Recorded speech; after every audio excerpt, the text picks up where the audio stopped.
Hello everyone, welcome to my YouTube channel Cracks Are Turning Problems into Solutions. This is me Priyasha Das, and today I am up with a very important video where we'll be understanding the author's tone in the RCs. But for that we need a very basic step to understand. That's figures of speeches like puns, irony, etc, etc.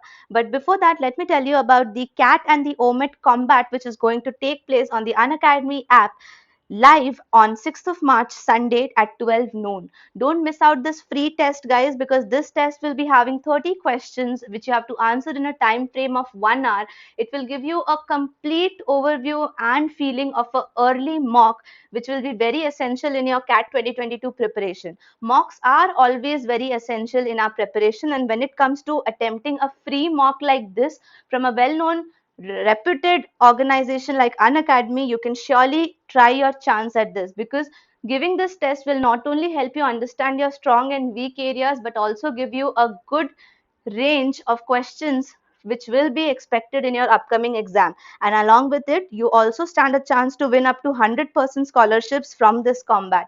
So don't miss out this free test. Find the link in the description box and enroll yourself using my code Priyasha10 for this absolutely free test. And if you're planning to get any subscription and enroll yourself in the upcoming batches of Unacademy, then Unacademy is coming up with a batch on 5th of March called as the Rise batch, and on 9th of March it's coming up with two new batches, Vision batch and Road to Success. The timings and the tutors for all the batches will be different, so kindly check out the links in the description box to understand it in more detail and choose your batch accordingly. And don't forget to use my code Priyasha10, because that will give you an additional instant discount of 10% on all your subscriptions. Now let's get our video started.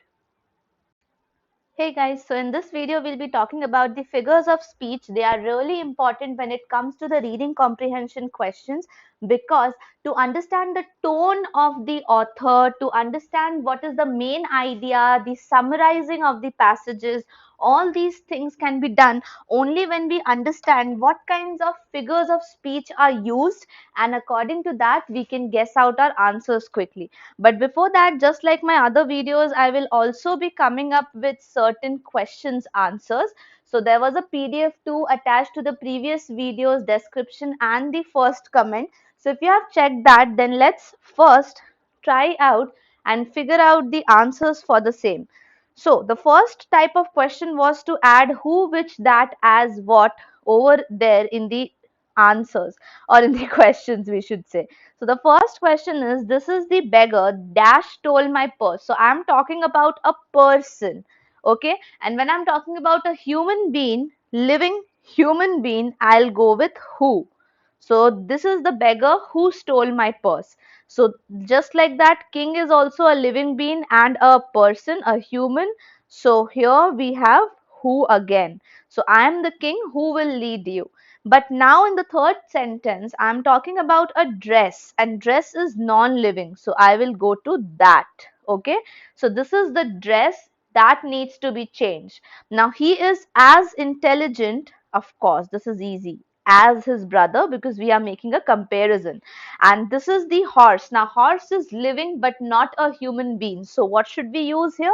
We should use which. Okay.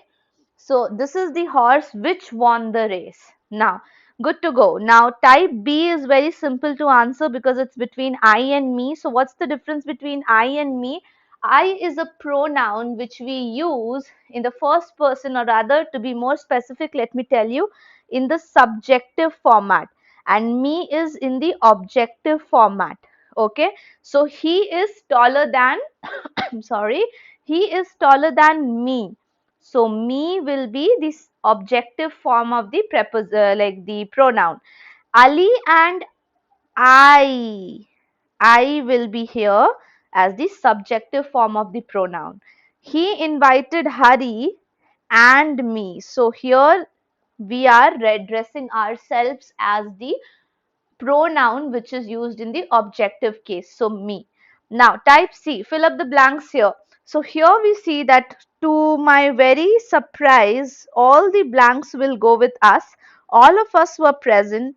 Do they know better than us, and they are stronger than us? So if you got the same answers, congratulations, you did that well. Now many a times people think that why will we do questions on pronouns, tenses, Like, isn't it too easy to practice for an exam like CAT? Well, that's the foundation, dear.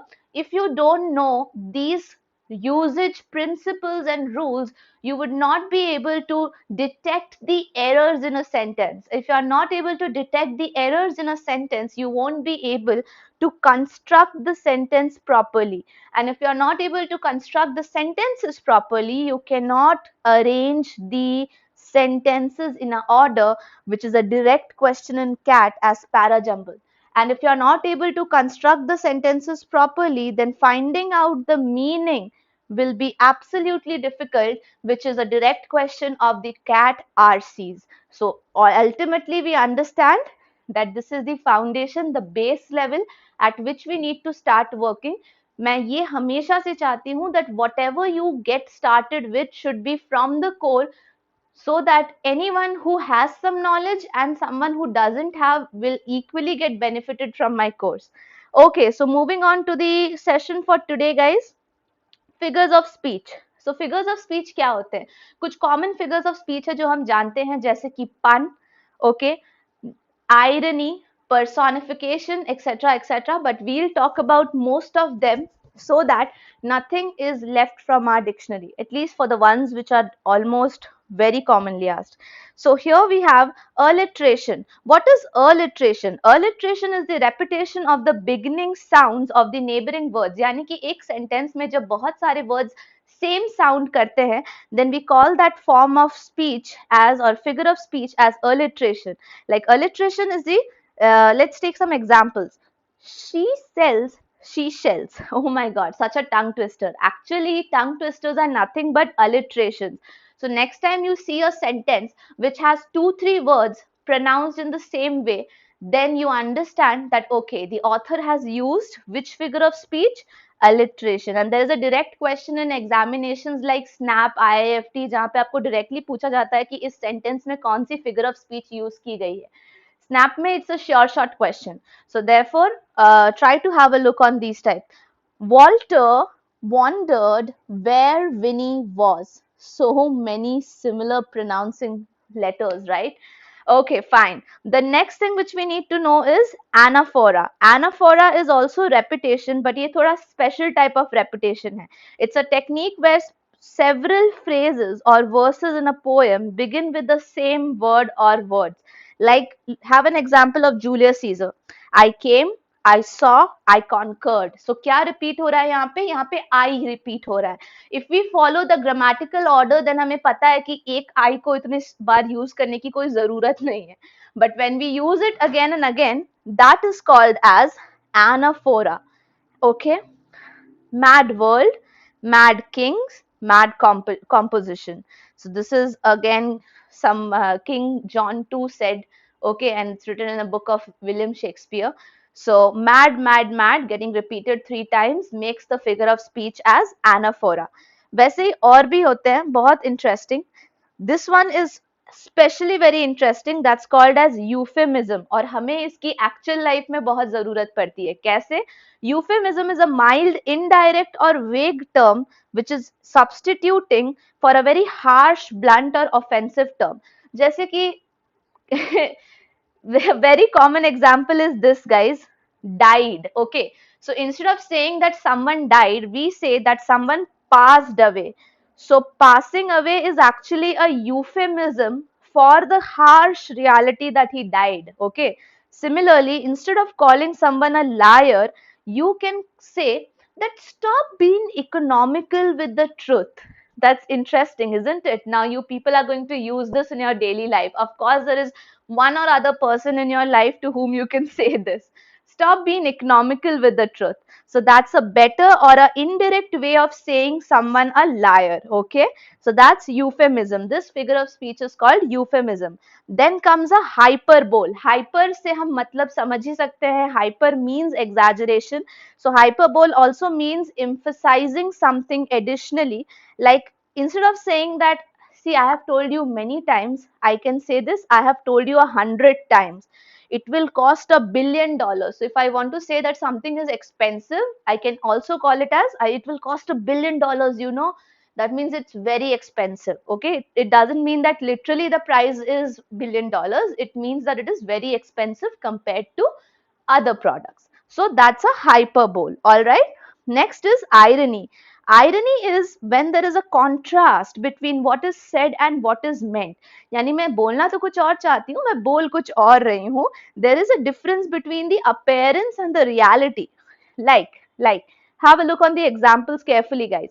We have three types of examples in irony: verbal, situational, and dramatic. So verbal irony is, how nice, she said when I told her I had to work all the weekend. So actually she shouldn't have said how nice. Someone working in weekend is bad. But instead of saying, oh, or alas, she's saying how nice. So that's the irony.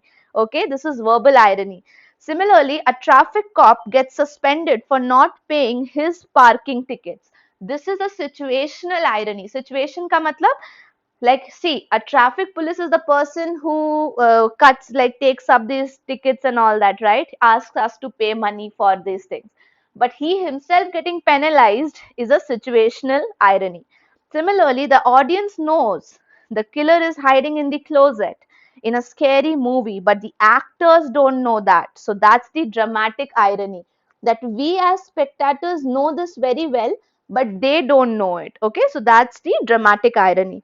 So that's all about irony, guys, very commonly used. Now we have metaphor. So metaphor is comparing two unlike things without using the word as or like. So it is not written in here, but you need to remember that these words are not used in a metaphor. So if you are comparing two things without using the word as and like, then that's a metaphor. Like, he was a lion in the fight, that means you're comparing that man to a lion's strength. Okay, but not writing as or like, so that means this is a metaphor. The camel in the camel is the ship of the desert, so you are comparing the camel with the ship, but not using as and like, so this is a metaphor. Then we have another figure of speech, which is onomatopoeia. Onomatopoeia. So what's that? That's a word that sounds like what it is describing. Like if I say whoosh, I mean a wind, right? Wind, whoosh. Similarly, splat means splitting out. Buzz means something buzzing around. So the words in itself are like found are the sounds of the things which we are trying to describe. So that's called as onomatopoeia. Then next one is antithesis. Again, very commonly used figure of speech. Antithesis, as the name suggests, thesis के anti, यानी striking opposition or contrast of words or sentiments which is made in the same sentence. Okay, इससे क्या कहते हैं? इसका मतलब क्या होता है? To secure or to get more emphasis on the topic. Like man proposes, God disposes. Opposite? Yes. Speech is silver, silence is gold. So speech and silence are opposite. So that's called as antithesis. Two different ideas in the same sentence. Another very commonly known figure of speech is oxymoron. So oxymoron is a special type of antithesis. Oxymoron में भी हम लोग different ideas या contradicting ideas ही रखते हैं, but of the same thing. Like peace force, jumbo shrimp. What is the meaning of this? I know that force cannot be peaceful, but still I am calling it peace force. So peace force actually means the forces which are equipped to maintain peace at the borders, right? So that is peace force. But actually मैं अगर मैं इसे as a word use करूँ, so that would be very very common, like very contradicting. And jumbo shrimp, I know that shrimps are really small in size, but then how is it used with jumbo? Jumbo shrimp is used to depict a bigger shrimp compared to the other shrimps in the plate. So if someone says I served her a jumbo shrimp, that means compared to the other shrimps, that size of the shrimp was bigger, and so I gave her that. So that's jumbo shrimp. So these are called as oxymorons. Okay. 10th one, the one which we have been studying since school, that's personification. Personification is addressing to non-living things and giving them some human-like qualities. Okay, like time flies. Do you think that time has wings and it flies away? No, but we say that time flies away. Flowers nodded. Snowflakes danced. These are non-living things, but still we are addressing them as if they are human, doing certain activities. Now, coming down, simile. Simile is very similar to metaphor, but the only difference is in a simile, you will always find the word like and as slippery as a eel, like peas in a pod. So because of the presence of as and like, these comparisons are called as similes and not metaphors. Next, coming down to apostrophe. So apostrophe is a direct address to the dead. Okay, this is basically a part of personification. Personification में भी हम लोग एक human quality address करते थे किसी non living thing को, but when that thing is completely related to dead bodies or death, okay, or graves, then we call it as apostrophe. Like death, what is thy sting? O grave, where is thy victory? These are the kinds of things like in older English. So thy means the, okay, so that goes up with apostrophe. Now the 13th one is understatement. Again, a very commonly used figure of speech, guys. So understatement is when something is said to make something appear less important or less serious. Like, see, actually I am referring to a larger dent in my car, but I will say that it's just a scratch. है वो actually बड़ा सा dent, but I am calling it just a scratch. Okay, so that's understatement of what actually is not the scenario, but you're addressing it as lesser. Similarly, if you're having a serious wound, but you're saying that it stings a bit, so that means you're giving an understatement that you have been seriously wounded, but you're still calling it as nahi, chota sa hai. Okay, that's called as understatement. Okay, now epigram. Epigram is a brief pointed saying frequently introducing you the antithetical ideas, okay, especially addressing to the surprise or arrest attention. Like I'll tell you something. He makes no friend who never made a foe. So friend and foe are two different contradicting ideas, but what is happening in epigram, I am introducing this idea, this contradicting idea together to depict a point, to create more attention from, like, to derive more attention from the reader. Like I'll say that he makes no friend who has never made a foe. So it's not possible to make friends until and unless you have an enemy also. That in the process, we naturally make enemies around us, even if we don't want to intentionally. And art lies in concealing art. That means it's actually talking about the abstract art, modern art, where we make strokes and then we are supposed to think and reflect upon it. So these are all epigrams. Concealing art and making art is two different ideas, but brought together to create a kind of suspense and surprise kind of feeling. And the last one, our very favorite, pun. I literally hate it, but still. A pun, also called as paronomasia, involves a word play which suggests two or more meanings by exploiting the multiple meanings of the word or similar sounding words or an intended humorous or rhetorical effect. यानी कि words को कुछ इस तरह से तोड़ा मड़ोड़ा जाएगा so that the words will either be sounding similar and that will be fun, okay, or they might have similar meanings, that will be fun. And to understand the puns, you need to have a large vocabulary. So let's take some really bad examples. Example number 1, a dog gave birth to the puppies near the road and was cited for littering. I mean, these are the baddest jokes I've ever heard, okay. But still, littering's different meaning is to spit, okay. And here, what is the other meaning of litter? The puppy litter, okay. The puppies together, the dog's litter means the puppies which she gave birth to. So here, littering have the same letters, okay, but two different meanings. So that's why, what a bad joke.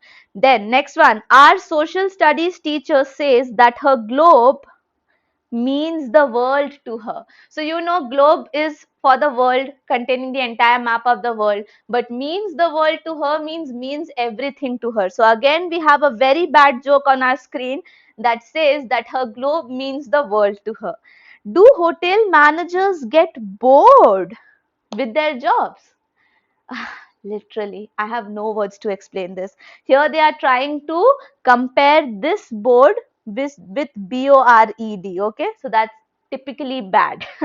Anyway, so these were the 15 most important figures of speech, guys, and if you know this, then you would be really good in identifying the tones of the RC, the tone of the author in the RC to be specific, as well as finding out in which direction the story or the article is moving, and what will be the para completion type of questions can be answered very easily having this knowledge. So try to utilize this using one question on the screen, and then the remaining questions will be there in the PDF attached to the description box and the first comment of this video. So please don't forget to check back the PDFs of this video and the other videos also. So here the question is, identify the figure of speech for the sentence below. The sentence is, death lays his icy hand on the kings. So we are personifying death as a person who has icy hands and putting his icy hands on the king. So that means we are doing personification. We are treating death as a person, and that's called as personification. So easy to do, isn't it? I'll be coming up with more questions in the PDF attached, guys. So do check out the PDF as well. And you know the last drill. If you like this video, you're supposed to give a big thumbs up. Also comment below and let me know if you enjoyed this video and found this useful. And the most important thing is to share it in all your WhatsApp, Telegram and Facebook groups wherever possible, so that it reaches more number of people, and this motive of teaching you all free for CAT 2022 is really successful. And of course, if you're new to this channel, then subscribe to this channel. Okay, hit the bell icon so that you get notified about my new videos. And I will be coming up with the next video. Until then, please take care and thank you so much for watching.